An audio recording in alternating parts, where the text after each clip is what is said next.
Good morning, everybody. Welcome to SalesRICH, and I see a couple of folks are in already. Welcome all. I'm glad to see you are here. We're going to talk about sales. This is basically going to be a lot of sales 101, if you will. We're not so much going to talk about marketing or lead generation. We're going to talk more about how to convert those leads that you do get into sales so that you've got more knowledge, more skill, more confidence towards developing the sales conversion rates that you're looking for. Many of you already know me, but what I'm going to do first is open up a little bit just to share a little bit about who Action Coach is and then a little bit about my background. Action Coach is a franchise. It's a franchise system started up in 1993. We are the world's #1 business coaching firm in the sense that we have the most coaches in the most parts of the world.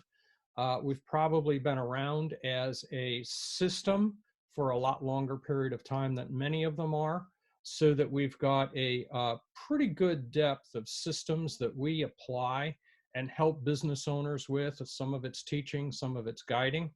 We've got about 1,000 coaching offices around the globe. We do operate in about 70 different countries. The systems that we use in China are the same systems that we use here, are the same systems that we use in any other part of the world at any given time.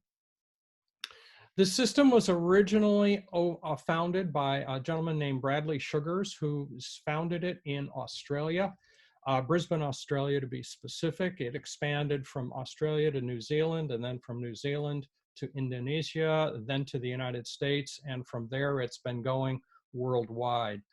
We are currently headquartered here in the United States. Brad Sugars, in fact, has become an American citizen, and he is operating out of Nevada right now.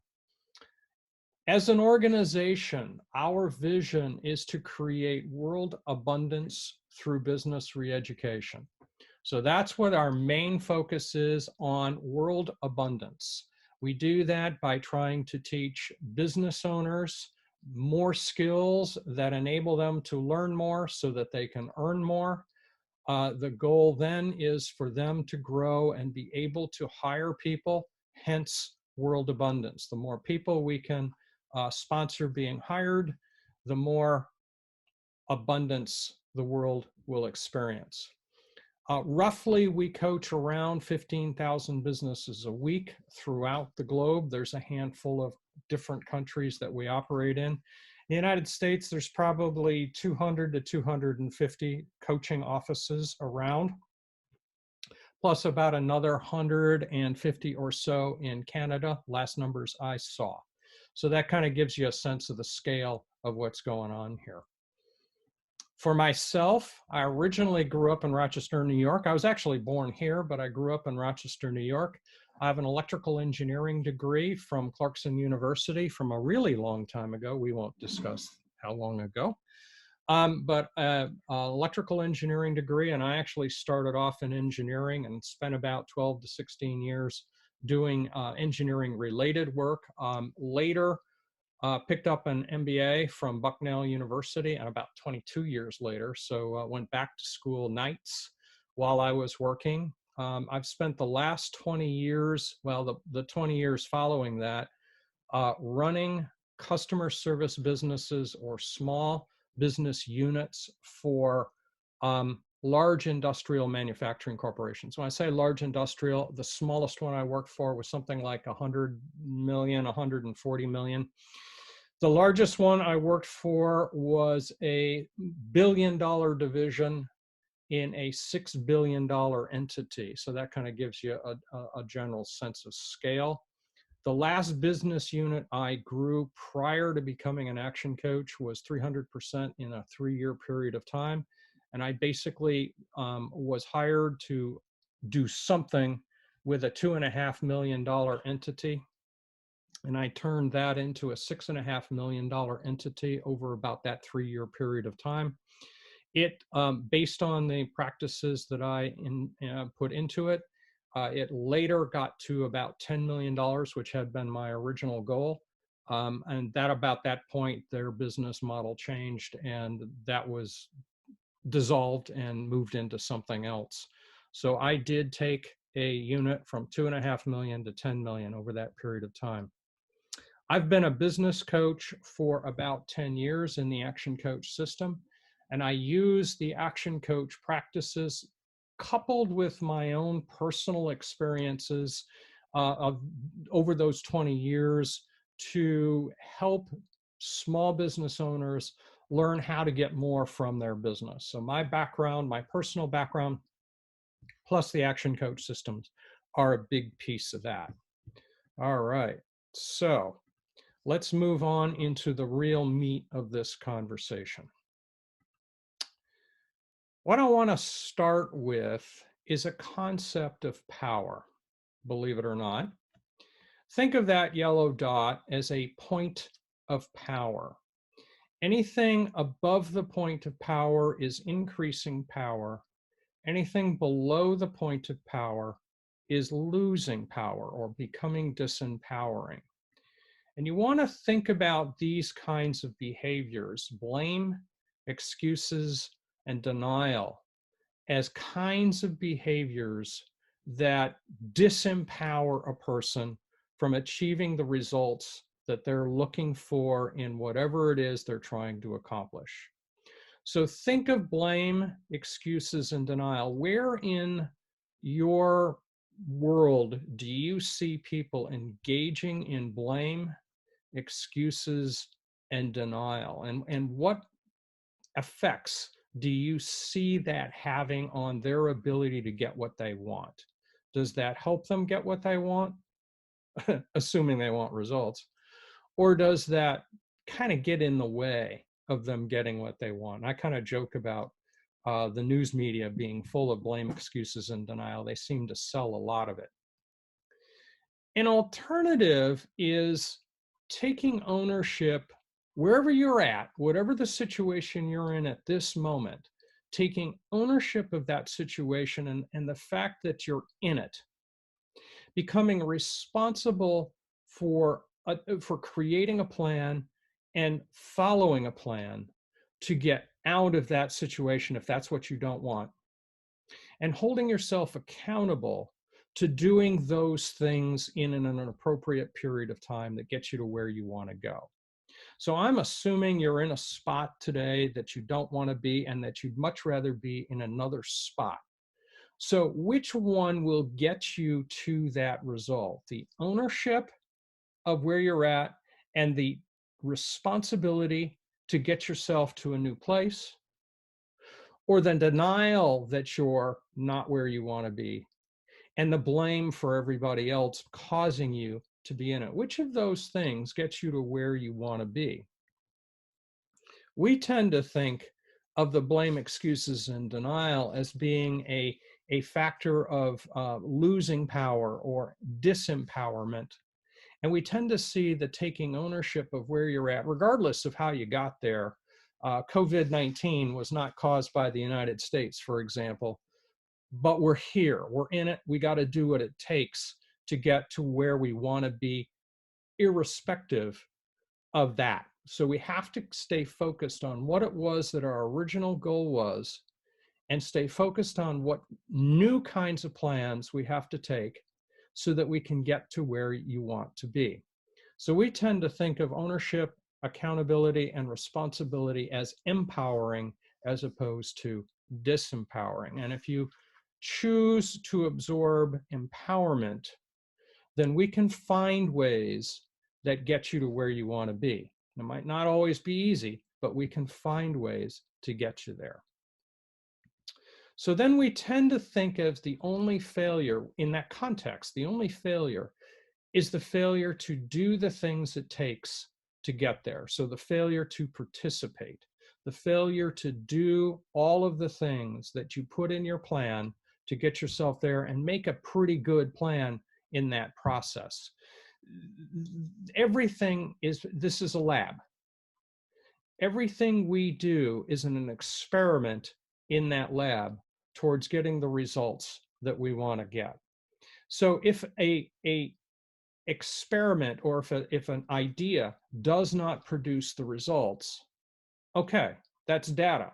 That's not a failure. It's just data. The failure would have been not to try it. The data tells us that perhaps that way, that technique that done that way didn't work, or it didn't work as well as we had hoped. So what if we take a close look at what we could do to improve it and try it again?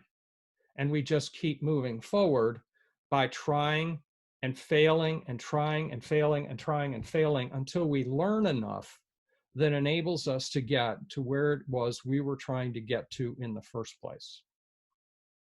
Now then, with that thought in mind, a really good place to get yourself is a mindset that says the phrase "I know" is not part of your vocabulary. The phrase "I know" has a really good way of blocking your opportunity to learn. You already know the answer, so it must be this instead of that. But what if somebody else has come up with a concept that facilitates getting results more quickly, and you've chosen not to think about it because you already know the answer? How does that help you? So we encourage people to get rid of that kind of self-talk and get into a thinking process that substitutes the phrase, "Isn't that interesting?" It's new information. It's new data. Maybe it'll work for me, maybe it won't, but it's information that's worthy of consideration and maybe trying. How could I test that in my business in a small scale to see if it might provide some benefit to me? Now, a lot of people go through this mindset, well, I can't do that because I don't think it'll work. But if you haven't tried it, how do you know? What is it we're trying to accomplish? Is it we're trying to get results, or trying to do it the way we always did it in the past? So what we encourage is when you come across a new bit of information, substitute the phrase, "Isn't that interesting?" and look for how that might be workable in the business that you've got, or the life situation that you're in. So another little aspect of this game that we want to think about is you got to be willing to have some fun. Make this a game. This is all about results, yes, but it's all about doing the things that are fun, because if it's fun, it will get done. If you decide it's not fun, you're basically deciding you're not going to give it your all. If you play a game, you play a game to win. So make this a game that you're playing to win. Now, what I hope to share today is a handful of what I would call BFOs, or blinding flashes of the obvious. Many of the things I may say are things you've heard. The question is, how have you gone about trying to implement them so that they can work in your life, in your business, in what it is, the venture it is that you're working towards today? So what I want everybody to do next is look for the chat box. A couple of you have already found it. Look for the chat box and tell me what you want to achieve out of today's webinar, and I'll do my best to include it. A couple of people have already sent me some concepts by email prior to this, and I've got those. But what I want to do is make sure I've got as many people's input about what they want to hear about today so that I can work at including that in this discussion in some way. So I'll wait for a minute or so for concepts to show up in the chat box so that I can provide you, each of you, with the very best information I can share. That's a very good one, sales process. Sales process is very important here. And techniques for overcoming objections. Cool, very good, thank you. Sales process is actually hugely important. We're not going to map any sales processes out today. That would be something that takes a little bit longer and a little bit more personal, but the concept is very important. And techniques for overcoming objections, we're definitely going to be talking about that. And that's a little bit style, and it's a little bit sales process too. And we are going to talk about sales process to that extent. More effective results as a remote. Yes. Okay. We will talk about that. How to close the sale strongly without their demand of a discount request. Well, that has a lot to do with how you present yourself in some respects. We are going to talk about that. Good. Any other? Those are very good ones, by the way. Cool. And don't be afraid to use the chat box to ask a question as we go along.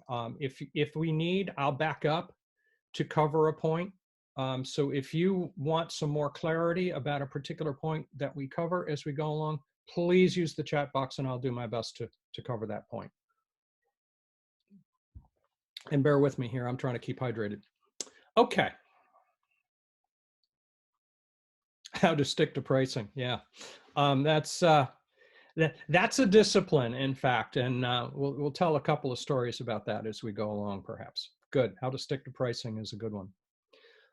And that's, by the way, a mindset on your part, and that goes with without the demand of a discount request. How part of, well, a lot of this is mindset, so we'll get to that as we get to that. We've got points we're going to touch on that as we go along here. So sales, and I'm going to share with this, even very experienced, long-time, highly successful professional salespeople can find making sales a challenge. It is a difficult career. It is a challenging job for anybody. So please do not let yourself think sales, good, successful sales is easy. This is a project. This is a bit of lifelong learning, and it starts day one, and it has to go for the rest of your professional life. You've basically been in sales since you were an infant. If you think about it, you basically sold your parents every single hour on what it was you needed them to do for you. So someplace along the line, you did learn to be a salesperson, and you learned to get a lot of what you wanted. You didn't get everything you wanted, but you learned to get a lot of what you wanted. Sales works that way. And we need to think that sales is not an evil thing. It's part of life. The key is learning how to be successful in it. So we're going to work on some basics here. So we're going to focus on the how a lot, but we're also going to work on the mindset a lot today. So we're going to start with basics. We're going to go and look at first, what are the very fundamental aspects of where we're going from sales? And the very beginning is, what exactly is selling? Really, what is selling? We tend to think of selling as professionally helping other people to buy. But I want to take that a little bit deeper. It's not just helping people buy. It's helping people solve a problem. And to solve the problem, it just so happens to require a transaction. So let's start there. This is not about manipulation. It's not really about persuasion, maybe persuading you. It's about helping people solve a problem. Sometimes selling might require you to send them to somebody else who can solve that problem better, because you're not the best one to solve that problem. So think of it in these terms.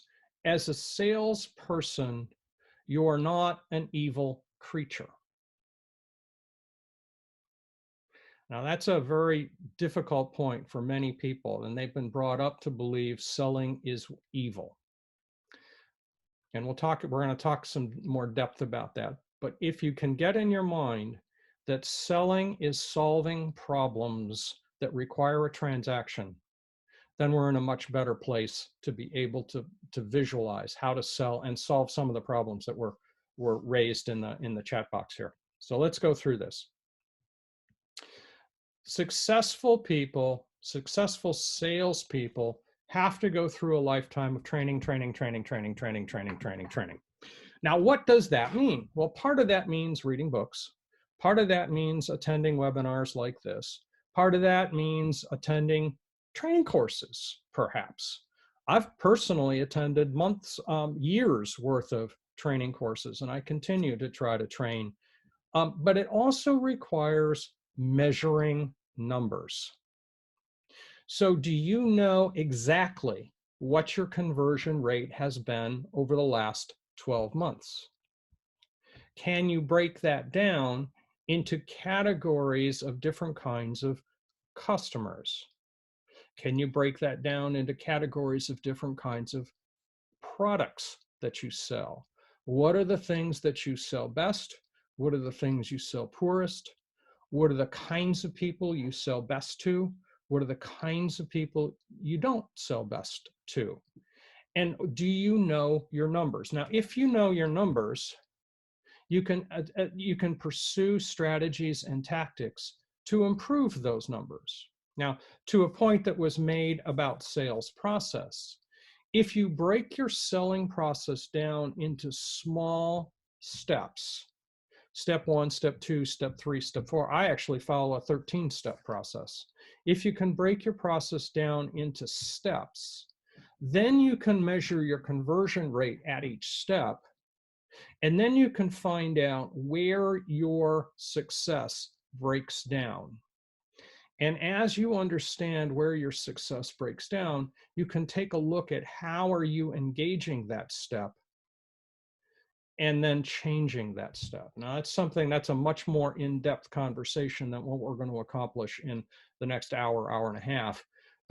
But that's where you really start, is you look at what your numbers are, see where your successes are, see where you're not so successful, and go at fixing how to improve your success rate. Now, you can say, well, I can't close. The trick here is your inability to close may have been predicated by a problem that occurred very early in the sales process. So just because you may not be closing efficiently might not mean that your failure is in your closing strategy. It may be much earlier in the process. And that's where we have to sit down and look at your scripts and look at your numbers very closely, so that we can understand where the script needs to be modified a little bit and then start to experiment. Remember, I talked about test and measure. We need to experiment a little bit on how to get more effective closing ratios. So going from there, let's talk about sales decisions. What are they based on? So is your customer basing their decision on logic? And I'm going to let you put some notes into the chat box here, because I want to hear some perspectives. Are sales decisions based on logic, in your opinion, or based on emotion, in your opinion? What are your thoughts? Very good, Kurt. Agreed. Susie as well? Yes. 20% of the decision is made on logic. 80% is based on emotion. Yeah, Mike, that there is truth to that, both depending on what they're buying and who they are.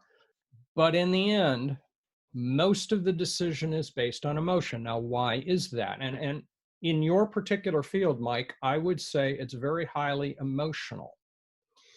Now, here's the trick. People buy what they want. Want isn't an emotion. They don't always buy what they need. Now, I'm going to give it an example.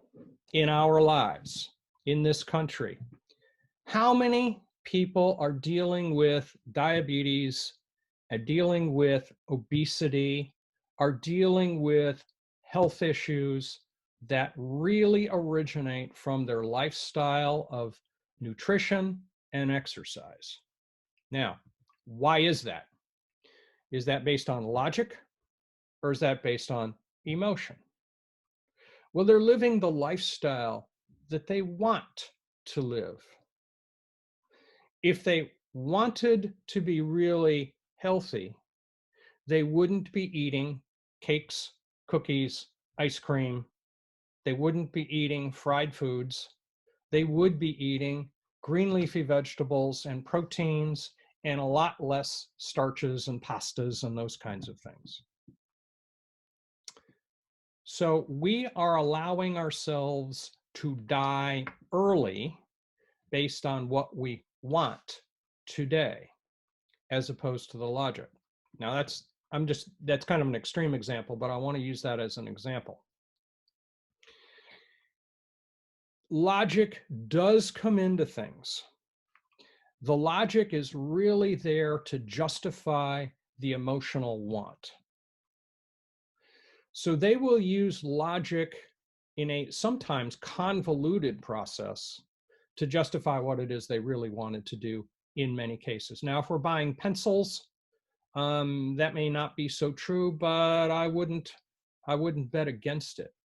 If you used to go into Staples and you'd walk into the sections on pens and pencils and other writing implements, how many different kinds were there? Well, there was a whole row of them. Why is that?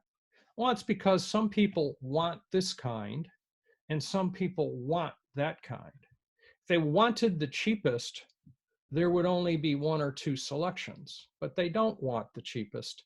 They want what they want. So there's a whole bunch of choices there. So they are buying what they want, and Staples' challenge is to find out how many of the things, what are the kinds of things people usually want so that they have the right selection in front of their prospects, people who walked into the store. So this is how you have to think in your business. What is it people want, and how do you help them solve the problem of what they want? In other words, how do you help them buy that? And how do you help them justify buying that in the most easy manner? Okay, that's and that's a little bit about how to think about that. All right, so there's a bit of a formula here in how to present information in each step of the sales process. So we start, and it's a 4-step formula. We start with, we have to get their attention. So in your particular field, how do you get their attention? And think in each step of your sales process, how do you get their attention towards the kinds of solutions that you're able to offer to the problem that they've got? And then as you get their attention, how do you generate interest in your kind of solution to that next step? And then as you get them interested, how do you help them build desire? What are the steps? What are the things that will help them build emotional desire for the solution that you're going to offer? You haven't offered it yet, but going to offer. They want what you have to offer. And then what's the action step they need to take, and how do you help them get through the process of taking action on that specific step? Now, I'm going to go back to a comment about sales process. If you've got, let's say, a 7-step sales process, then what you're not selling your product, you're selling the next step. And so you have to walk through this process in some way to get through to the next step. And then in that step, you're selling the next step. And in that step, you're selling the next step. A friend of mine likes to talk about this as you sell in small spoonfuls. You don't sell the whole bucket. You just sell one spoonful at a time. And you take it in small steps, and you understand this is a process. This is not an event. And your life as a business owner can be that you're constantly in a process with some group of prospects in different stages all the way through. So you have to have a way of keeping track. This is really where we get into CRMs, which I'm not going to spend time on, but that's really the purpose of a CRM, is to follow through on that kind of information. Now let's take a little bit of a tangent and think about what are 4 different kinds of salespeople, and then think about where you fit into this, and is that the right place for the kind of business that you're in. Now, the first kind of salesperson that we want to talk about is somebody who is basically an order taker. They're basically sitting by the phone waiting for somebody to ask if they can have permission to buy something. Now, what's a really good example of a business that looks like that? Fast food places, typically, right? They are sitting there in the store waiting for somebody to walk in and place an order. Now, in the old days, a couple of years ago, McDonald's, for example, used to have people at the counter. But McDonald's got so good at this that they realized they didn't need to have people sitting at the counter. They could have kiosks with buttons, and they could do exactly the same thing with a kiosk. So that is kind of the ultimate in order taking. Amazon.com is another example of order taking. They wait for you to get on Google, type in Amazon.com, and then go to the search bar and search for whatever it is that you're looking for to get the permission to place an order. Kind of a neat business, huh? But most of us aren't in that kind of a business, and that business probably isn't as lucrative, if you think about it, as some other strategies that can be followed. And this is probably where people are missing opportunities related to competing against Amazon.com, because they're more trying to be like Amazon than they are trying to be different. The next person, and this is probably one of the 2 kinds of people that makes sales seem so evil, if you will. The person who's a product pusher. All they do is talk about their product. This is the guy that everybody thinks is a great salesperson because they never stop talking about their product. The problem is these guys often don't sell anywhere near as much as could be sold because they aren't really taking any interest in what it is that the customer really needs or want. Some people choose to relate to used car salesmen in this category, where they're constantly pushing the particular product that makes the salesman successful, not necessarily the customer.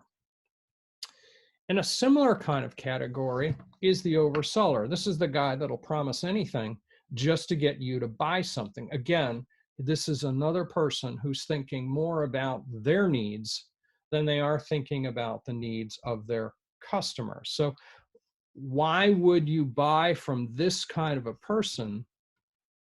And if you wouldn't buy from this kind of a person, why would somebody buy from you if you're using these kinds of strategies?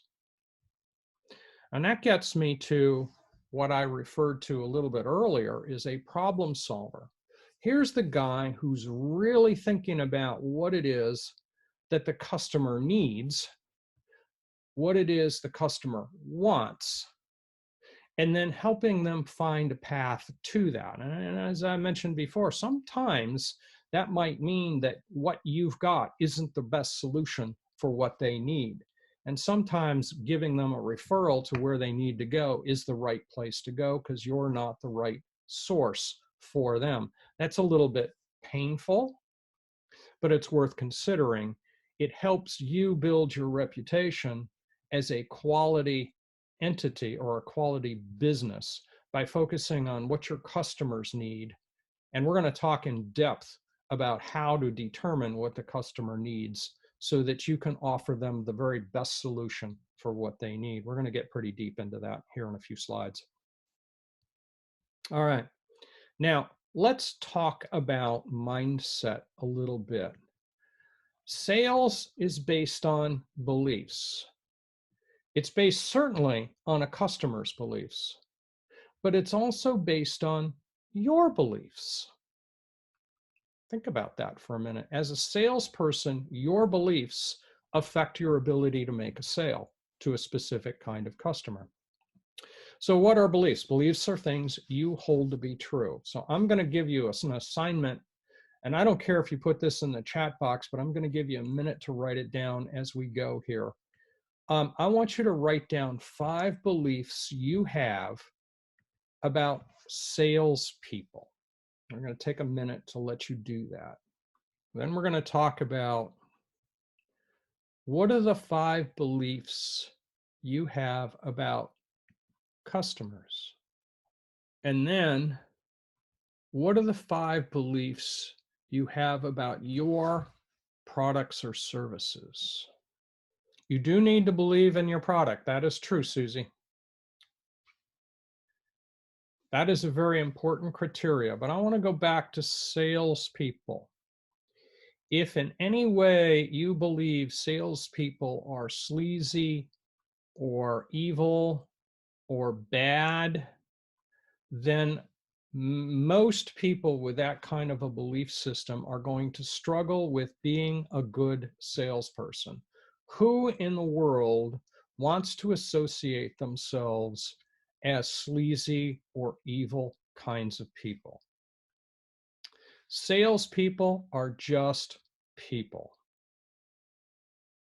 Salespeople are people, and they can be people who are very much involved with their needs, or they can be people that are very much involved in their customers' needs. But they are just people. And the goal is to be just a person, and preferably a person who's most interested in their customers' needs. And certainly, as you say, Susie, honest. Customers, similarly, what do you believe about them? They often, many salespeople consider customers as dishonest just as much as people believe salespeople are dishonest. Well, the customer is fearful in many cases. They fear being lied to. They fear being manipulated. How do we approach a person that we believe considers us dishonest and therefore dishonest and manipulating, and therefore is going to be defensive about what information they share? So do we get them to trust us by being manipulative? Or do we have to go the extra mile to get their trust? Our products and services, yes, we have to believe in our products and services. That is absolutely true.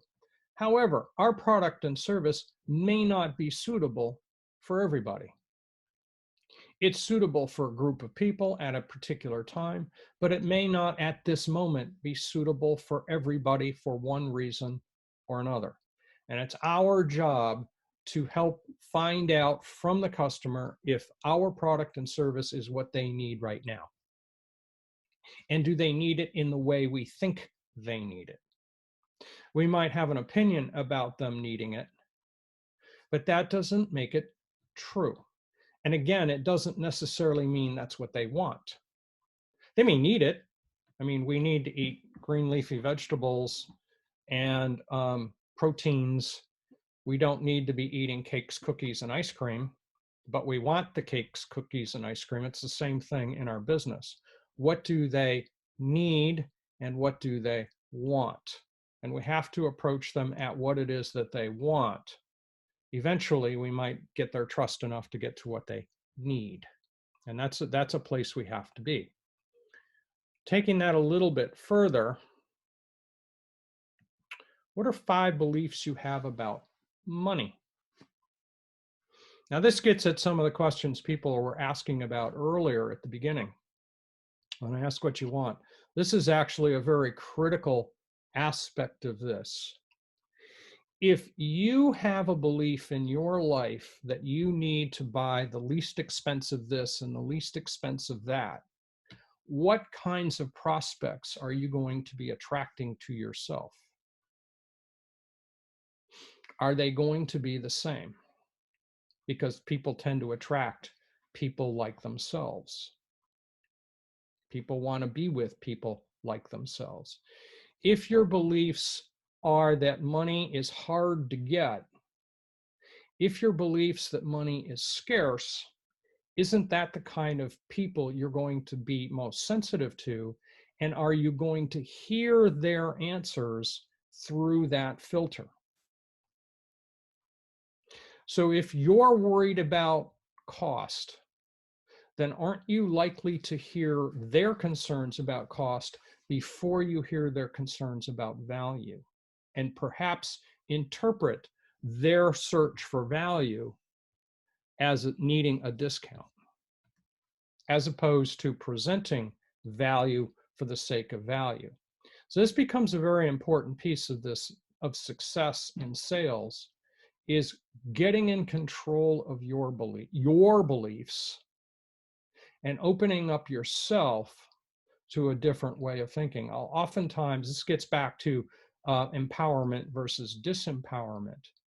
If you have a scarcity belief, you need to find a path to an abundance belief in order to find the right people that are interested and willing to pay for your product or your service, so that you can be talking to the right group of people. And this might have to do with a lot with how you construct the early parts of your sales process, as opposed to waiting until the close.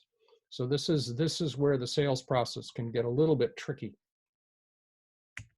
Now, so what is money really? Let's deal at the fact level. Money is just an idea backed by confidence and action.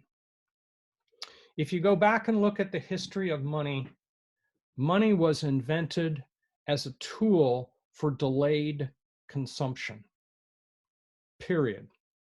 Even gold and silver, they don't in and of themselves have any physical value unless you're in the electronics manufacturing world. And then they use gold and silver for connecting certain things because they have a very good conductivity. But other than, and that certainly didn't exist in the old days. Gold and silver provided a perception of value that became universal and was used as a means of exchange to get past the barter system. The barter system required relatively immediate consumption. Gold and silver in their initial phase was intended as a means to delay consumption and allowed you to generalize consumption. So if we were swapping a chicken for a pig, or a number of chickens for a pig, then we needed to consume quickly, relatively quickly. But on the other hand, if I received gold for the chickens that I provide, then I can go and buy a cow, or I can buy some wheat, or I can buy some blacksmithing work, or whatever it is I want. Well, it's the same thing today. Money in paper form or money in electronic form is just a means of holding value for consumption later. That's all it is. It's neither good nor bad. It's how we use it that might be good or bad. We don't need to think about it as being scarce, because there's a whole lot of it out there, and our job is to learn how to be good at attracting more of it. And attracting more of it is a mindset. We have to do things to attract more of it, but we have to have the right mindset to do the right things in the right ways. And that's really where we have to get to, because if we're worried about sales and money being evil, then our results, our sales results, are going to look like that. And that kind of gets us to the next point. Sales is really about communication. And the responses you get really are telling you how effective your communication has been. So that's where we want to be looking at numbers, because the more we're able to look at accurate numbers of how successful you've been about communicating, then we can be able to troubleshoot and improve our communication styles. This is all about measuring and testing. This makes it a lab. Now, we're going to talk about communication styles in the next few slides, because gaining skill in how you communicate is very vital. In the person you're communicating with may not be just like you. And so we want to know a little bit about what those modalities might be. So we're going to talk about a couple of different forms of modalities. The first modality we're going to talk about is visual versus auditory versus kinesthetic. These are three modalities of communication. Now, the average population, 40% of the average population communicates visually, 20% is auditory, and 40% is kinesthetic. And I'll tell you, I've been tested and I fit personally those exact numbers. However, that's very uncommon. My daughter, for example, is highly visual. My wife is very highly auditory. So we are all different, and we have to account for each other's communication styles as we're working together. The founder of Action Coach is so highly auditory. He has bought cars by calling up the dealership and asking them to hold the phone close to the car while they rev the engine, because what he really wanted to buy is how the engine sounded. That was how he bought a car. That's an old story, but it was a true story. He is extremely auditory. He can tell more about you and your body language by hearing your voice over the phone than he can by seeing you. I'm the opposite. I can tell more by how you're reacting to something by seeing you than I can by hearing you. So I operate in a different way. Think about yourself. How do you acquire information? But then pay attention to your prospect. How are they receiving information and responding to that information? Are they speaking in terms of, I see you, I see what you mean? Or are they responding to the effect of, I hear you and understand you? Or are they speaking in terms of, I feel that, I feel what you mean by that? Those are clues about these different modalities, and you want to be speaking to their modality, not your modality. Visual people will operate on the basis of see and look. Auditory people will operate on the basis of tell and hear. Kinesthetic people operate on feel and touch. If you speak from your comfort zone, they will not understand you unless they're the same modality. If you speak on their comfort zone, you're more likely to establish successful communication. So these are skills that you want to adopt in order to best achieve communication with your prospect. Now, what does that imply in your tools of communication?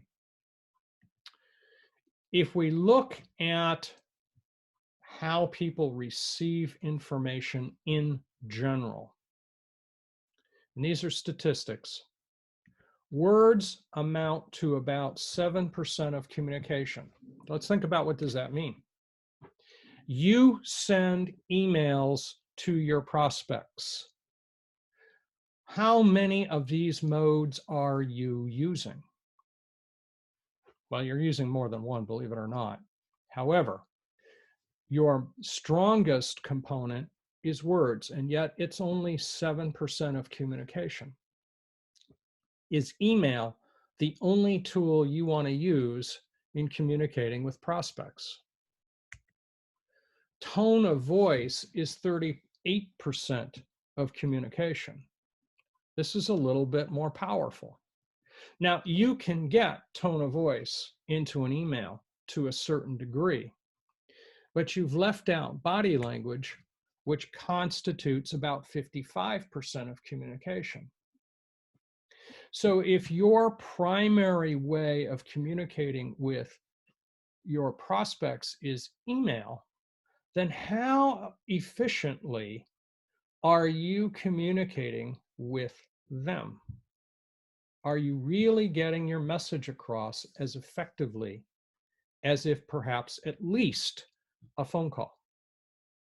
And I'm kind of enjoying this prospect of Zoom because I'm finding the opportunity to have both a visual and an auditory component, plus I can show stuff on the screen. I'm doing currently in this COVID situation, I'm doing most of my coaching via Zoom in a one-to-one conference call kind of format. So I'm able to see them, hear them, and provide information on a shared screen with them and vice versa. So we are able to use more of these three tools than we would strictly if we were communicating by email or text. So think about this in how you're conducting your marketing and how you're conducting your sales process. How much of what you're doing is being done by email? How much of what you're doing is being done by a more personal approach to communication?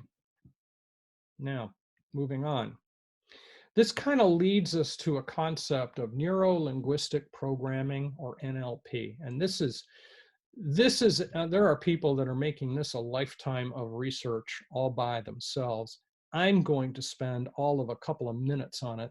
So this is a kind of a thing you want to do some research on. When I talk about training and reading books, these are some very interesting concepts. The neuro part is basically how we think, well, it says here, how we code out our experience in your mind. That's kind of the convoluted way of saying it. How we think is the key component. Linguistic is understanding the mind and its connection to language.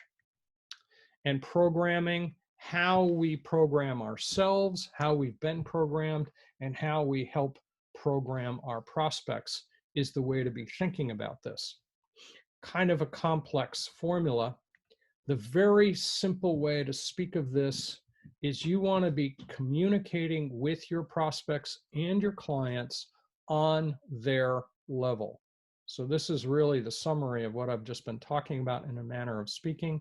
You want to mirror and match their way of communicating, regardless of what their method is, but you don't want to be mimicking or mocking what they say. So if somebody's got a really strong Southern accent, you perhaps don't want to mock that by mimicking it, but you do want to mirror and match their tempo of speaking. If they speak quickly, you want to speak quickly.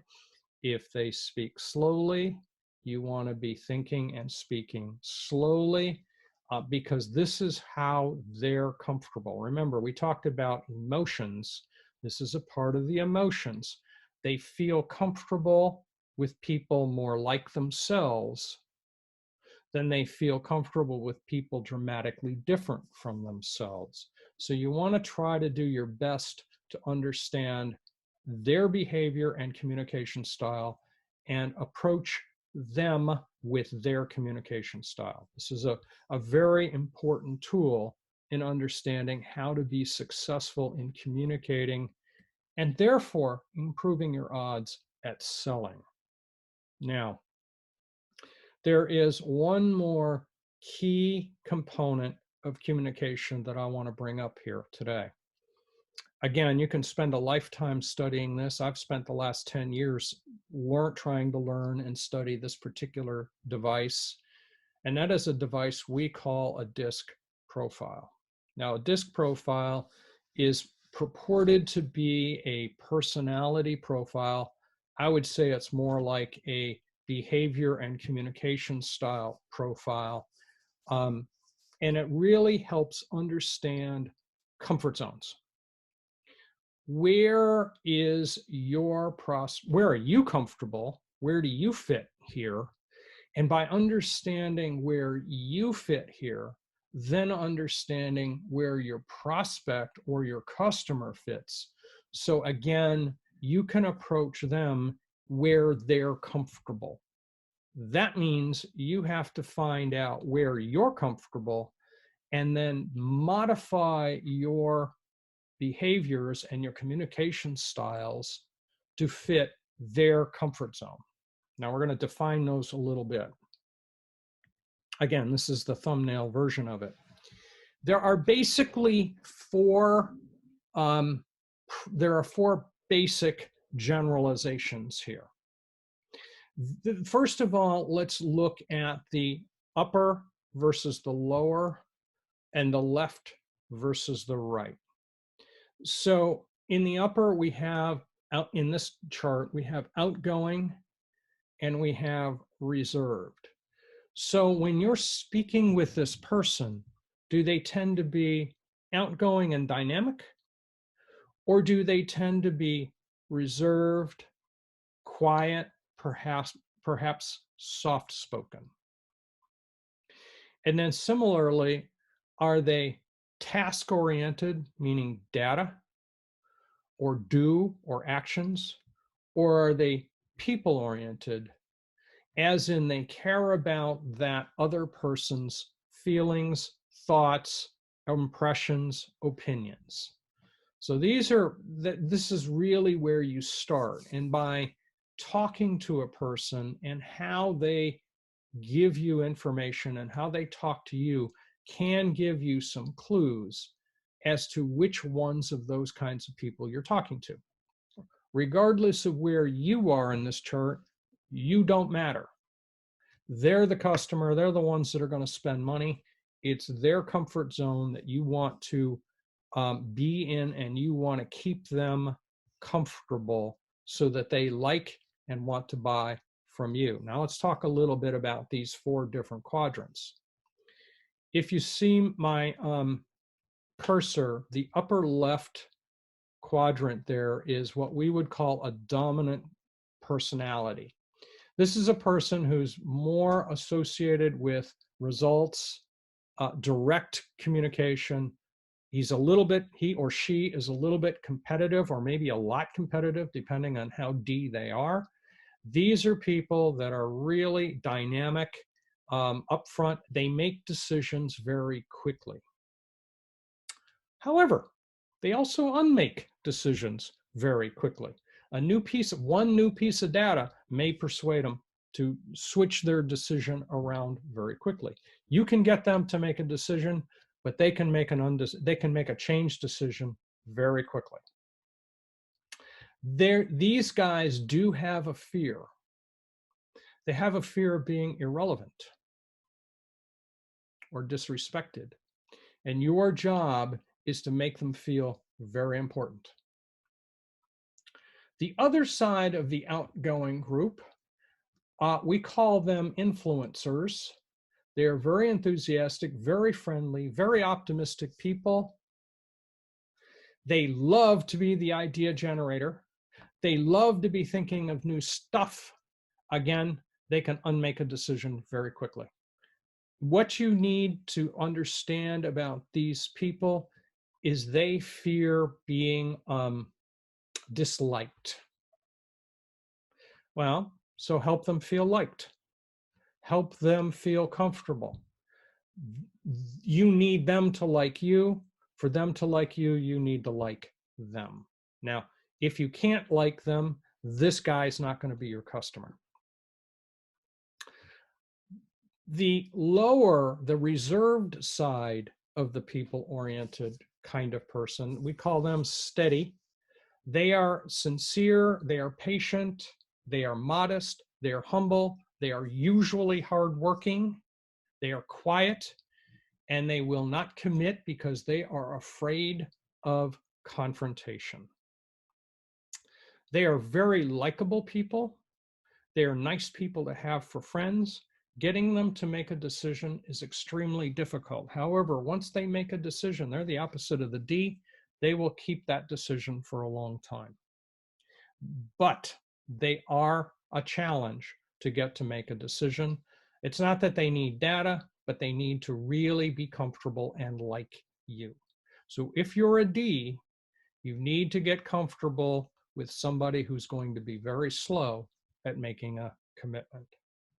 On the other hand, if you're an S and you're dealing with a prospect who is a D, you're going to need to adjust to the fact this is a very dynamic, fast-moving, fast decision-making, fast undecision-making kind of person, and your job is to ride along with them, because otherwise you're going to have a hard time. The C, the compliance person. This person is the stereotypical bookkeeper or accountant. They are very, very heavily data-oriented. They like to think of themselves as very accurate, cautious, contemplative. They're very task-oriented. They are also very defensive about their decisions. They will study more data and more data and more data and more data and more data and more data before they make a commitment, because the last thing they want to be is criticized for having made a premature or ill-conceived decision. So this is somebody who, once they make a decision, they will tend to keep that decision, but they are going to study a big boatload of data before they make that decision. If you're an I, then you're very much frustrated by working with a C. And if you're a C, you're going to be very much frustrated by working with an I, because your tempo is completely the opposite. As a salesperson, one of your big jobs is to be able to work with the people outside of your comfort zone. So you have to understand your comfort zone so you can grasp what are theirs. And a lot of the people you're going to be dealing with may be the opposite of what you are. So true communication is you have to work in their comfort zone. So I want to actually pause here and have you guys put into the chat box what you've learned so far.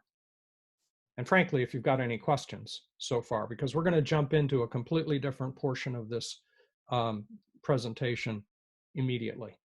And I want to just make sure I understand what you've learned so far if I have to go back and cover another piece again. I want to pick on one of the aspects of this, that communication is really, really vital here. If we don't have a really good grasp of understanding, yeah, I'm intensifying my adjustment of mindset, yes. And by the way, I do provide disc profiles for people. I have the ability to get the tests for people, and I have the ability to analyze them and present the analysis if that's important to you. Yeah, Kurt, that's correct. If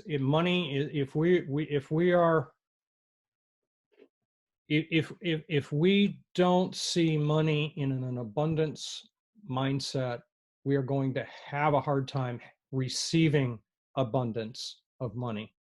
This is what Michael Lossier talks about in his books. This is really where it's at. The universe will bring you what you think of, and you have to be open to what it is that you really want. And if your beliefs get in the way of that, it's your beliefs that will rule, not your surface desires. So keep that in mind. All right. Thank you. Thank you for the honesties. All right. So let's go to the next phase of this conversation, which is great salespeople have a purpose. Now we're going to touch on this in a couple of different ways through the rest of this conversation, but have a purpose and focus on your prospect, not your product. This is not about what you sell. It's about what they need. And the rest of this presentation is we're going to be talking about more mechanical presentation best practices than we are going to talk about mindset, although mindset is always in the background. The mindset of purpose, when I talk about abundance versus scarcity, I talk about solving a problem versus my own needs.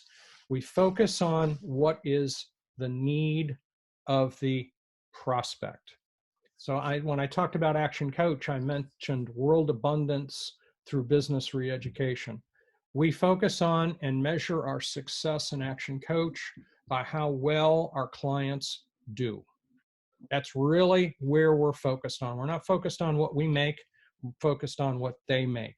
Similarly, you want to think in your industries, what is it your prospects need?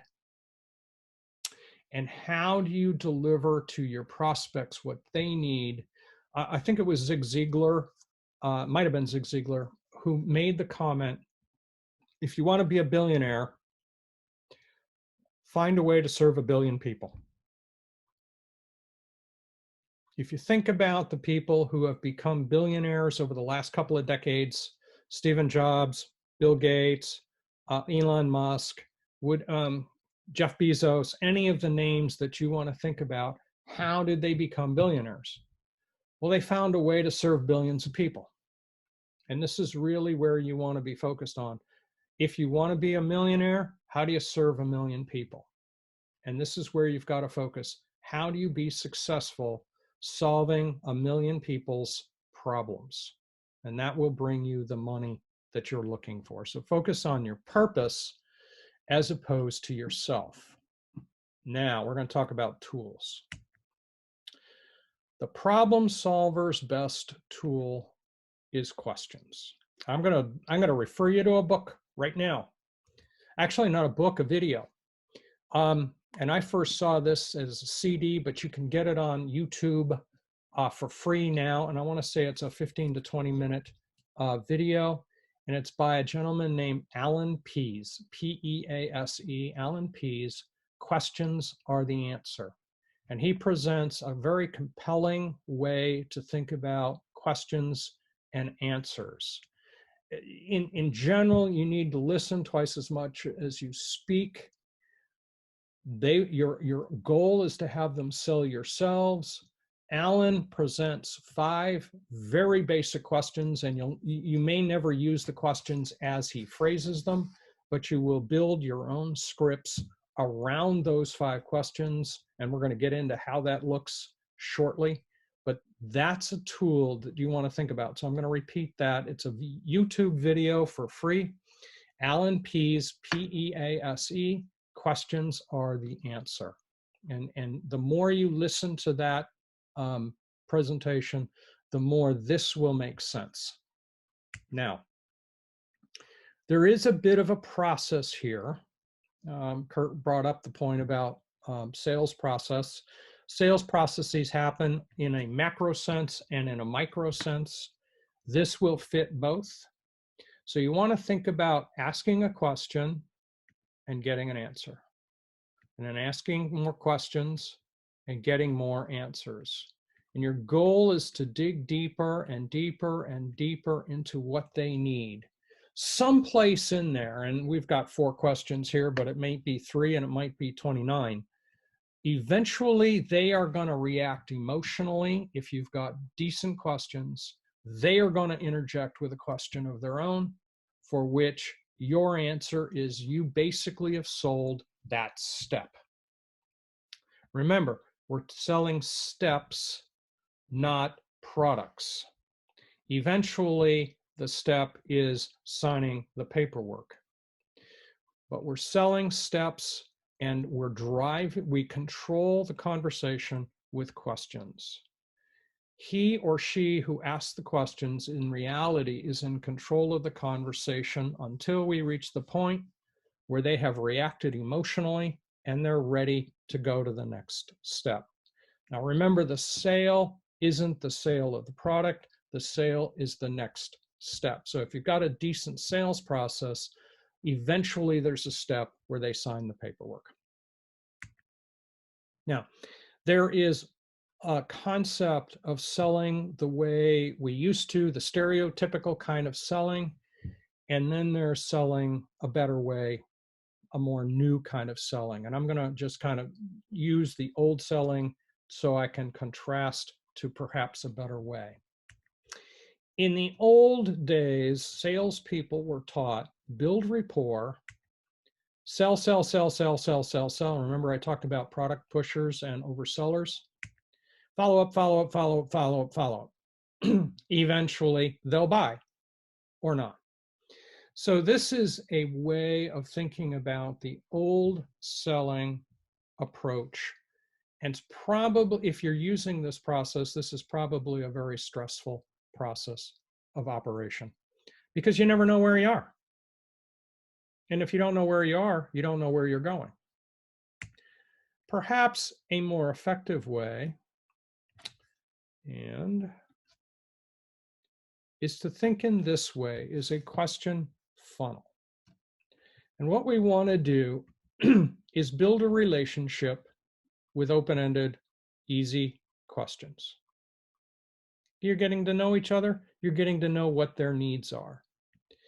As you get more data, you can get more specific. And then as you get more specific, at some point, you can start to propose kinds of solutions.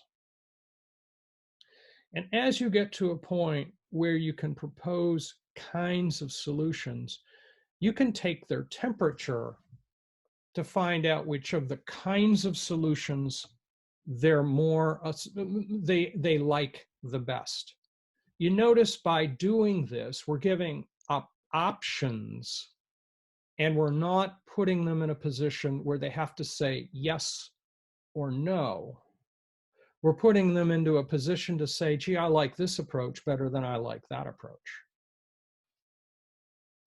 That prevents them from having to say no and gets them used to your approach to solving a problem. You might go through several layers of that to get towards a solution.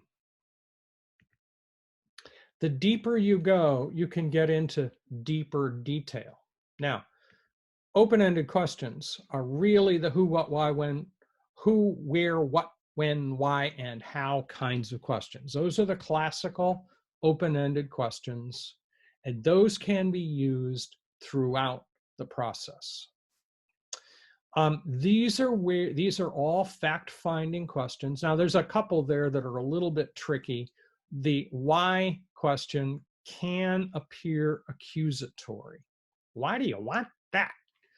Well, if you remember back when you were in school, teachers and parents would ask why in a somewhat punitive kind of way.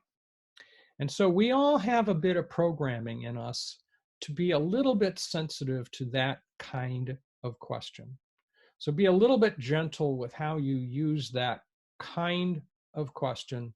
A way of phrasing that question is, what is it about that that's important to you? So think about the way you present your question so that you can provide the right atmosphere, the right environment for them to stick with you. And you don't want them to have that negative feeling because you said something they perceive to be accusatory, all while you're trying to innocently find out what the truth is. And remember, this is about learning the truth. What's true to them?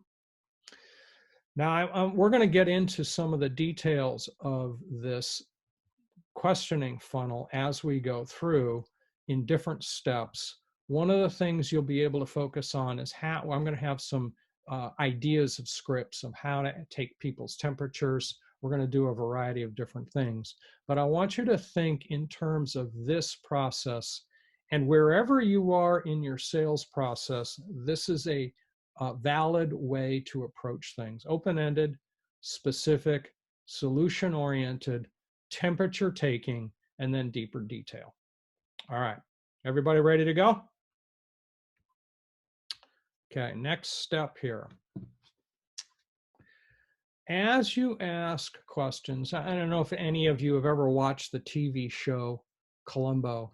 Columbo was a master of this, and if you go back and watch those old shows, and you can watch them on YouTube if you want, he uses the phrases, can I just ask? By the way, incidentally, these are ways to soften a question so that the person has an opportunity to ease into what it is you're going to ask in a gentle kind of way, gets them it helps them become less defensive.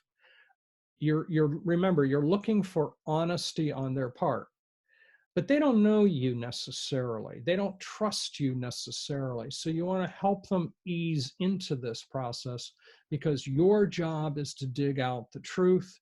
To dig out the truth, you're going to have to help them become open and trusting. Give them some small steps along the way. These are softeners to help you get to that spot. Keep asking questions, keep asking questions, keep asking questions. Unless you're just an order taker, really you want to keep asking questions. Even if they give you an order, there's always more questions to ask, because there's a next step, and then there's a next step, and then there's a next step. After every question, listen. Give out positive strokes. Now listen, active listening. You might have to dig in. What does that mean? What is it about that that's important? And what is it about that? You might have to dig 2 or 3 or 4 layers deeper into what that means. Remember, the goal here is to give them what they want. Help them find the truth of what help them find. They might not know themselves. They think they know what they want, but you're the expert. There's a whole lot of things that they don't know. You have to find out how much they know. You have to find out what's important to them so that you can provide the right offer to them. Now, I talked about purpose a little while ago, purpose statement. We're going to talk about a purpose statement. The purpose in this case is, what's the purpose of this conversation? Personally, I like to begin each sales conversation with a little bit of an outline of what I want to accomplish in this conversation. I usually precede that step by asking, what do they want out of the conversation? And that kind of gets me into this first step, which is getting their permission to share what I want out of the conversation. But in the process of doing that, I normally ask people what they want to get out. So I make the very best job I possibly can at making sure they get what they need, and that I get what I need out of this conversation. Now, the conversation may really just be leading to a next step, or the conversation may be a last conversation, or where we're going to the final step towards a decision about making a sale. Now, remember, I didn't say make a sale, but making a decision about making a sale. They have a decision and I have a decision. I don't want every person, because sometimes those are not the people I can help the best. And those are things that we need to determine through the course of this conversation. Is this a person I can help? Is this a person who wants my help? We have to go through those kinds of questions. Now, I'm going to advise them right now that my goal is to ask a whole lot of questions, and that I'm going to go through this kind of a process to get to a place we are both prepared to make a decision.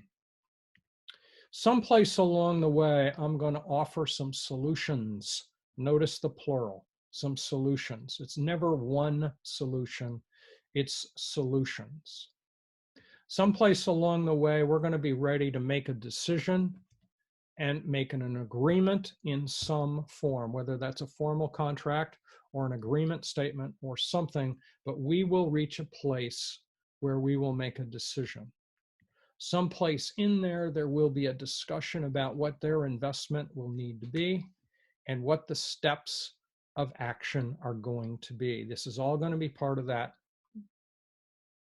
beginning conversation, so that they are comfortable with how we're going to conduct this conversation. And then I'm going to ask their permission to begin. And of course, they almost always give permission. And if they don't give permission, you're probably not talking to a person that's worthy of a sale. Yeah, they're just not going to be the right customer for you. Not every prospect is the right customer for you, and you've got to keep that in mind. All right. So there's a couple of ways to look at this process. You remember I showed you question, answer, question, answer, question, answer. It's going to kind of look like this. You're going to ask a question. You're going to listen to the answer that they give you in depth. You're going to give them an encouraging, nurturing stroke, and then you're going to follow up with another question. You're going to want to go like this for a while. Some places in there, they're going to stop you and ask a question. That's when you know you're ready to go to the next depth of the next level of the process. Looking at it a little bit differently, it's the same cycle. We start with a question. Your job is to play dumb. No assumptions. Every assumption you make will get in the way of you hearing their real need and their real want. You might know where it needs to go, or you might think you know where it needs to go. Somehow you've got to have left that in the car because it's their show. This is all about their needs and their wants. How do you play dumb so that you can find out what they know, what they think they want, and then help them find the information so that they discover what's the truth, so they discover how to select your product or your service. Eventually, you're going to reach their emotional stage where they're going to jump up and say, yep, that's it. And you're going to be ready to go to the next step. So this is really the sequence that you're looking for. The more you can play dumb, the better position that you're in for them to discover you're the right solution. Whatever it is you're offering is the right solution. While you ask questions, you're going to be educating them a little bit. The very questions you ask, you're going to perhaps have to define the question a little bit. You're going to have to give them a context of the question a little bit. But you're going to have to do it. Remember, we talked about communication modalities. You're going to have to do it in the way they speak. Remember, we're having to work in their comfort zone, their area of comfort zone. That means their personality. That means their tempo. That means the style of vocabulary that they use. You need to work in how they feel comfortable, but you're going to be giving out information so that they know how to make an answer to your question, and so that they are better positioned to make a decision at the end. Remember, this game lives in this radio station, WIIFM, which is really defined as what's in it for me. And by the me, it's the prospect. It's all about what's in it for the prospect. So how do you help them discover what's in it for them to make the decision for you? And I'm going to relate back to some of the people that were talking about price in this. Yes, they want the best price. Your job is to give them a product they can afford. Now, they may decide to ask for a price reduction. That does not obligate you to give it to them. The value is the value. You own the price. They own the decision about that price. Your price needs to be big enough to provide you with a legitimate income. That does not mean sales. That means profit. So what are you getting out of this? Your price needs to be big enough. Both of you have to come to an agreement.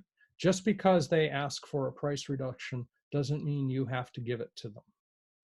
However, what you do have to offer them is the value that's worth the price. And they are the ones who define the value. So your job is to find out what their measure of value is, and that's not your price. There are just people that are always going to ask for a lower price, no matter what your price is. Your job is to have a bottom line that you're not going to go below. This gets back to the beliefs of money.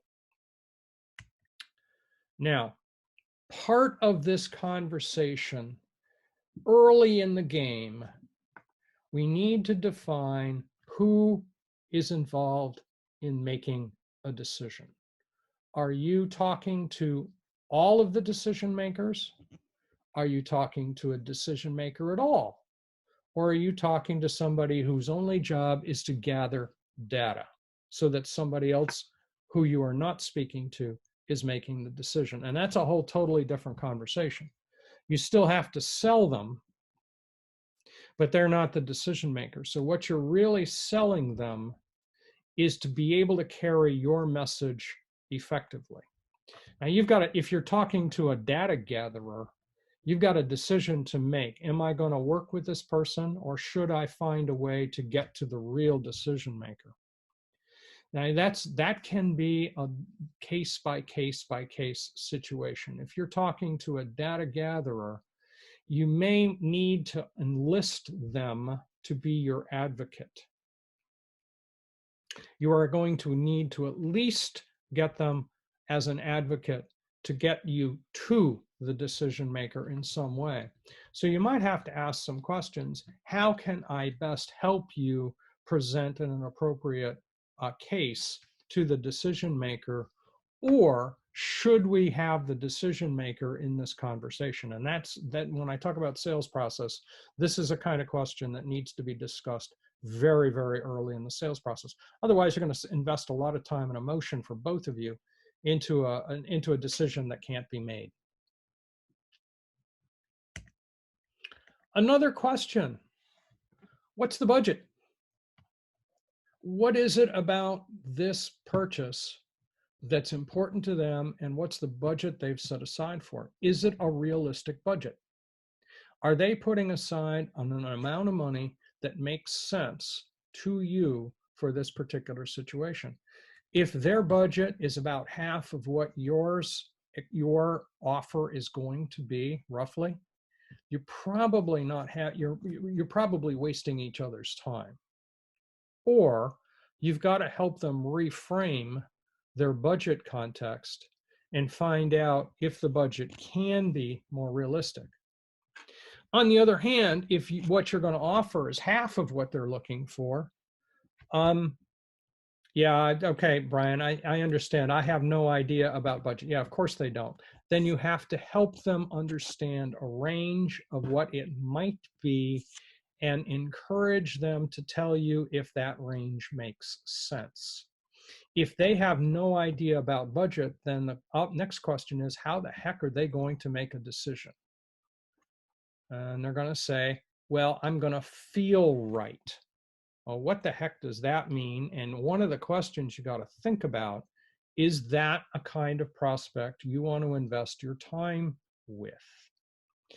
Now, an interesting concept to think about here is a salesperson's confidence is directly proportional to the number of, or to the depth of his pipeline that he's got.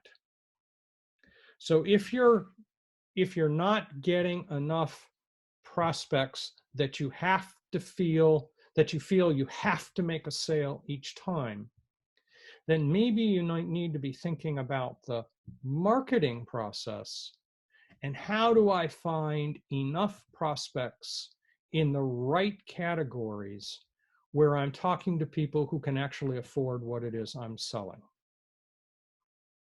This is actually a very important concept. Part of sales is to be talking to successful sales, is to be talking to the right kind of prospects. If we're talking to prospects who truly have no idea about budget, then they don't trust you enough to share where their real constraints are. And that becomes the step you've got to focus on very, very early, is budget. Because if you're talking about a $10,000 product and their budget is $2,000, you're both wasting your time. On the other hand, if you've got a $2,000 product and they've got a $10,000 budget, are you offering the right product also? Perhaps your product isn't enough for what they need. Or you've got an awful good opportunity for them, one of those two scenarios, and that's worthy of some depth of conversation.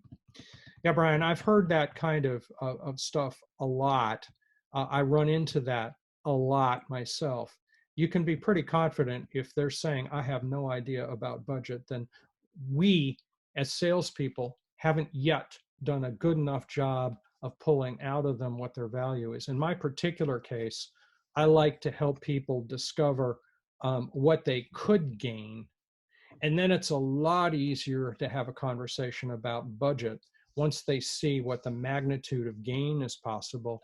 And now we might be talking about budget later and budget earlier, because there might be a cash flow in an initial cash flow situation where we have to build them in with a certain low-level kind of product to get them started so that they can get some benefits. So we can talk about a high-level service later because they can afford that and they want to get to those results much more quickly. So that's how I, in my particular field, I tend to look at this as we can take this in stages, but not every service or product can fit into that kind of category. What we need to do is find out what fits your particular kind of client and how do we target the people who are a little bit more educated perhaps about budget and with respect to your product. And sometimes we have to do some education about that so that they know how to grab a context on that. Does that help answer the question? Kind of a long-winded way to do it, I'm sorry.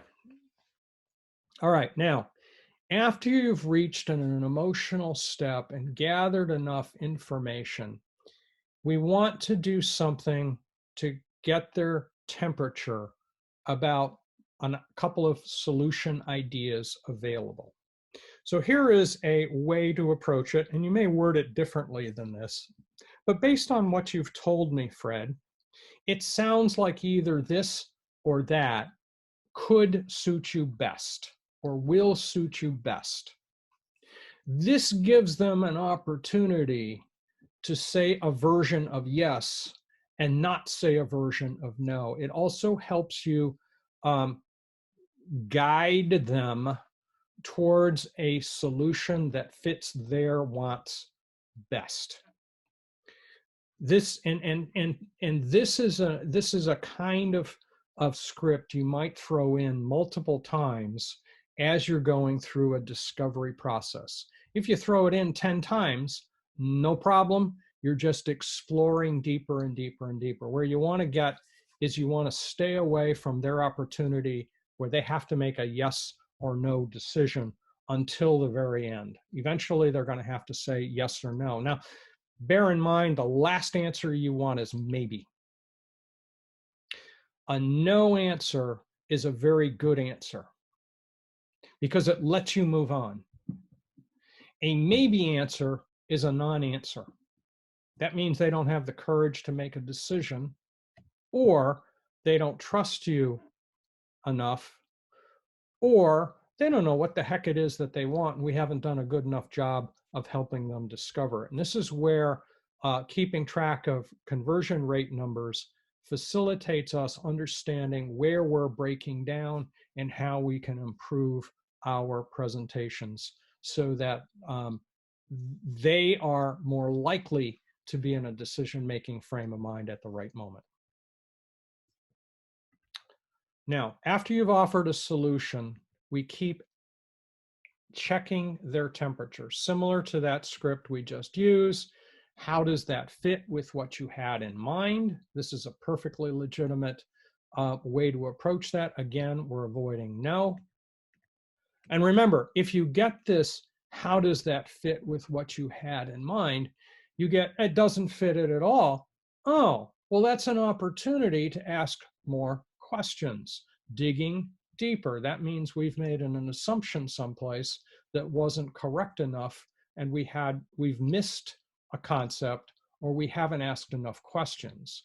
Another way to approach it is which one of these fits best with what you had in mind. That doesn't mean the one that they picked is the right answer yet. It just means we're closer to what it is that they need. And we have to keep digging to make sure we get all the way to what they had in mind. And you might have to be talking about price range at that stage so that the answer has a context that makes sense. I personally like to make sure that a prospect has an understanding of my price ranges before we even sit down together, so that they understand what the context is going to be before we get too deep into the conversation. If they tell me that my lowest level price is too high and they can defend that very early, then why bother sitting down? Why bother spending the time? We both can move on to the next choice. Detailed questions, be confident. Assume the sale. No, you might not get the sale, but assume you're going to get the sale. Have confidence in yourself. If you believe in your product and you believe in yourself, any rejection they make is not a rejection of you personally. It's a rejection of the solution that you've provided to a problem as they perceive it, and might relate to the fact that either A, we haven't understood how to solve their problem, or we haven't communicated well enough how our solution provides them with the results that they need now. Or perhaps it isn't the right solution. Maybe there's a better solution for them and they already know what it is, but they were looking to see if you had something better. That's a fair kind of answer. You're not going to win every one. That's okay. You can still be confident in yourself. You can be confident in your product, and you can be confident you're going to get the sale. The key is you need either a yes or a no. Maybes don't count. Maybes are another version of no. No, and not at this time. Now, the close. A way to close is think in these terms. Based on what you've told me, Fred, we'd be crazy not to go ahead, wouldn't we? When you get to that stage, dead silence, they need to make a decision. And this gets me back. It's either yes or no. It's not maybe. If you've done your job well in helping them discover their real needs, remember, you're the expert, they're not. If you've done a really good job of helping them understand their needs, the answer is going to be yes. Or it's going to be no, because your solution doesn't fit their needs well enough. This is really a bottom line right here. Again, keeping track of your numbers enables you to understand how good a job you've done in getting their needs and presenting the right solution to their needs once you've gotten there. Now, objections. The two most common objections I've ever run into is either no money or no time. Now, I've presented a couple of thoughts already through the course of this discussion. No money, really, we should have been talking about price ranges very early in the conversation. And if we've gotten here and they've got no money, then probably we shouldn't have had this conversation at all. If they truly have no money, why did we get into this conversation? Because they're going to have to spend money to buy the service. Now, I'm all in favor of practice, but you could think of a conversation that I've got no money as a practice sales conversation. Because you should have known that well before, maybe before you even showed up to the sales meeting. I like to go through a sales process involving multiple steps before we sit down for a sales meeting. And part of those steps, we're going to talk about price ranges, and we're going to make sure that that works for them. If that does not work for them, then why continue on with the conversation? Similarly, no time. It's a similar kind of conversation. You can have a conversation that talks about this is how much time it's going to take. How are you going to fit that into your schedule? Well, and this is true whether you're in a remodeling kind of business, whether you're in a consulting kind of business or a coaching kind of business. Ordinarily, most people can have a general concept of what a range might look like very early in the game. And it's kind of a case of sitting down and understanding what your average dollar sale is and what your general range is for a given set of circumstances before you even sit down. Now, I can understand that's not true in 100% of the cases, but you want to make sure that there's a range that they can afford that fits within a range you can supply and make it fit. Now, that might mean you've got to bring your service down to a level that they can afford. I personally have a ladder of services. I think I've got 4 or 5 different levels that I can offer people that once we define what those ranges are, that can help them answer the question, do those ranges fit within your budget and how will that work for you? Now I still go through this once in a while and I get the answer after the case, well, I don't have money until. Well, in this particular COVID situation, that's happening a little bit more because some businesses are a little bit fearful about committing to a cash flow in this set of circumstances. And that's just a reality, and we'll come back to it at a later date. Other businesses with other kinds of circumstances will run into this from time to time. Yeah, the no time objection. Each business is a little bit different. So a case like mine, I tell people that it's going to require an hour for a meeting and 4 to 5 hours a week of work, for example. A remodeling company is going to say it's probably going to take me this many weeks to get the project done. I'm going to need to be able to get into your house for this period of time. If they've got something that prevents them from doing that, or they perceive is going to prevent them from doing this, that can be a time objection.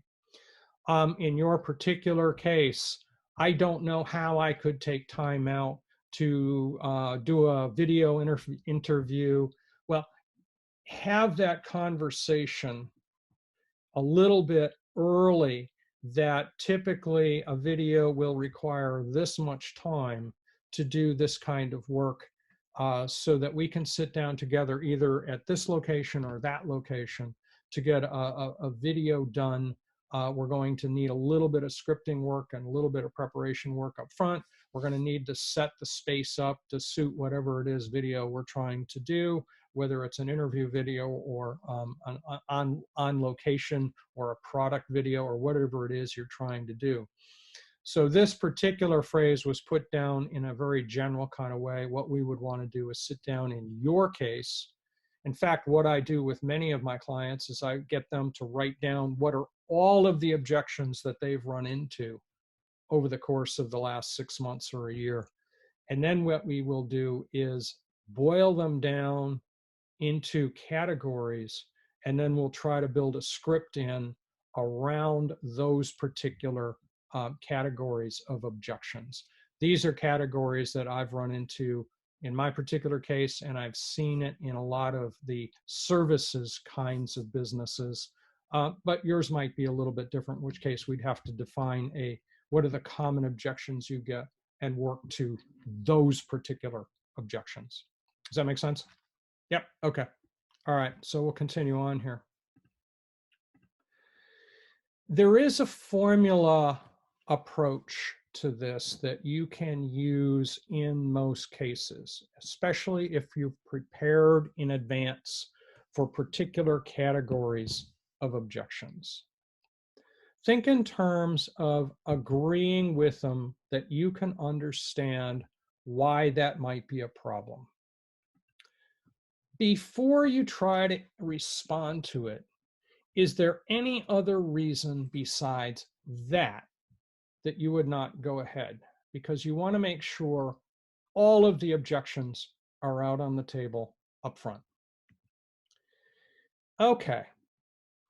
Then if we solved that, would you be prepared to go forward? So that's really the third step.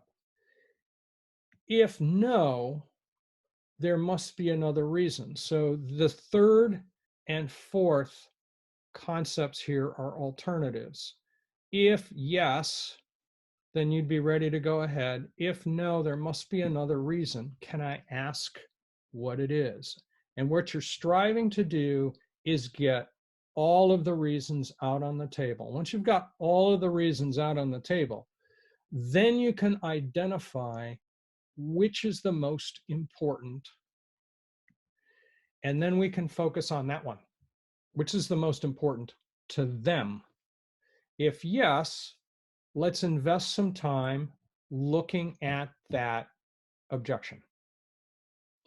And then you go back and ask more questions. Remember, here you have not put them in a yes or no status. You've put them in a it's data status. So all we're doing is working with data. Your goal is to get them to jump up and say, yes, I'm ready to go.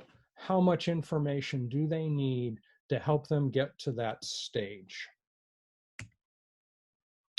Then you can move to the agreement. Then we can talk about exactly what's involved in how to purchase. Remember, we still haven't got a yes or no. What we've done is we've worked at all of the data. This is what an agreement looks like. This is how we would proceed forward. This is where we're getting to a place that they understand exactly what's involved. This can still be questions. How would your business normally pay for this sort of program? You could ask this up front, by the way. And in Brian's case, that might fit. How would your business normally pay for this sort of program or this sort of product? How would you prefer to implement the solution? Would you prefer it at my office or here? This might be a question that I might ask in my particular business. There might be something comparable to you in this case. In Kurt's case, would you want the video done in his studio, or would you want the video done in your office or in your place of business? At a certain point, you can say, I'd like to get started. We could set an appointment for, is that okay with you? This is where the yes or no question can happen. Would it be okay if I outlined, remember, we're still dealing with questions. Would it be okay if I outlined what we need to do to get that underway? And this is where it really is important. Silence is one of your best questions. Start the sentence for them. Let them close it. In fact, let them close. Silence can be very powerful, and in a manner of speaking, the one who speaks first loses, if you will. And I hate to think of it in those terms, because I think of it in terms of if they buy, we win. If they don't buy, they lose, because they don't have the opportunity to proceed forward with what it is that you have to offer. Does that make sense? Remember, if you fail to sell, you've let them down. They have a problem. If you've done a good job of presenting a solution that fits their needs well, and they choose to not buy, you have let them down. And so it's your job to use every available thought to help them find a reason to buy. Let them make the decision, and oftentimes it looks like this, just silence. Now, we're wrapping up at about this point. Your job is to be a professional in the sales world. It's interesting. We think of carpentry as a profession. We think of videography as a profession. We think of construction as a profession. We think of law as a profession. We think of accounting as a profession. Sales is a profession. Business ownership is a profession. And we got to get in our minds that kind of thinking. In this case, being professional requires a certain number of things. In the case of being a professional salesperson, there needs to be a sales kit. We need to dress professionally in the blue collar or in the white collar professions. That might mean a suit, and the statistics say a blue suit is best. In the blue collar professions, you probably don't need a blue suit, but you do need to look professional. Need to be on time, need to keep in touch. We need to pre-frame a prospect all the time. That's what I've been talking to all the way through this. You need to do your homework in advance. Testimonials are key. We don't always get referrals, but testimonials help it feel like that. A lot of this is about building rapport. That means working in their comfort zone, not yours, finding out what's most important to your prospect. Always follow up, always send thank you cards, always ask for referrals.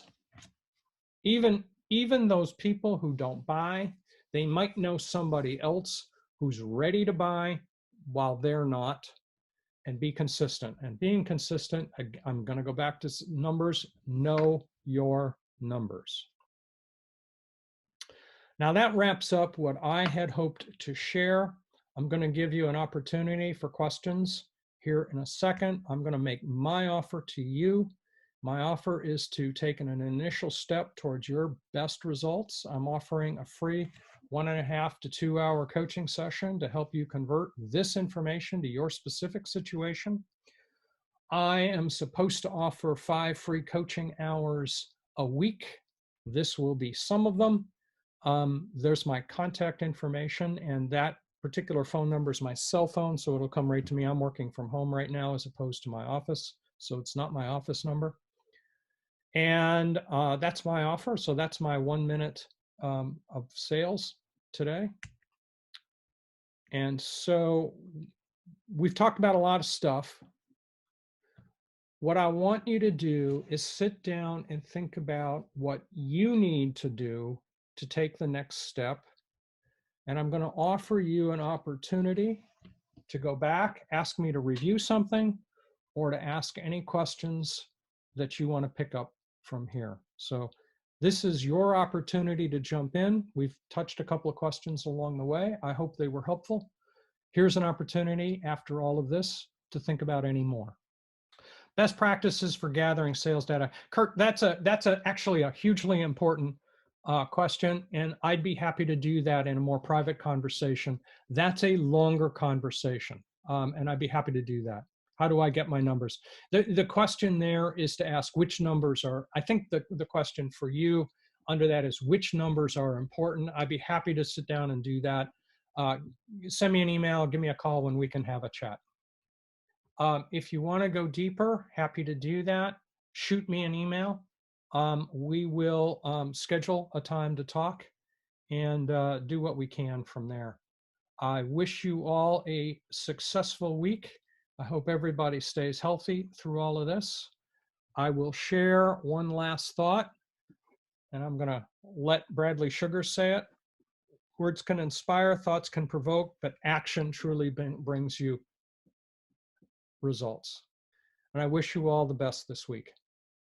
Take care. And with that, that will be the end of this webinar.